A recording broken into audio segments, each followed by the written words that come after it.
রাজারহাট উপজেলার বিদ্যানন্দ ইউনিয়নের ডাংরারহাট বাজারে ইসলামী সমাজ কল্যাণ পাঠাগার উদ্বোধন করা হয়েছে। রংপুর সংবাদদাতা মোহাম্মদ ইউসুফ খানের পাঠানো তথ্যচিত্রে ডেস্ক রিপোর্টে। কুড়িগ্রাম রাজারহাট উপজেলার ডাংরারহাট বাজারে ইসলামী সমাজ কল্যাণ পাঠাগারের উদ্বোধন করা হয়েছে।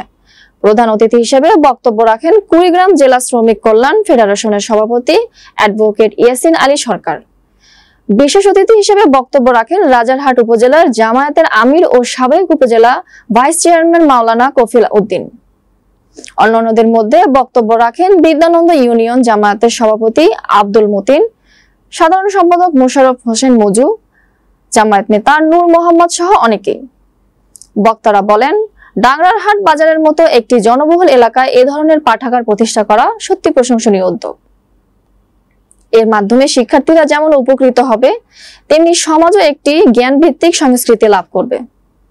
আয়োজকরা জানান, পাঠাগারে বিভিন্ন ধরনের ধর্মীয়, সাহিত্যিক, শিক্ষামূলক ও সামাজিক উন্নয়ন বিষয়ক বই সংগ্রহ করা হয়েছে। ভবিষ্যতে পাঠাগারকে আরো সমৃদ্ধ করার পরিকল্পনা রয়েছে।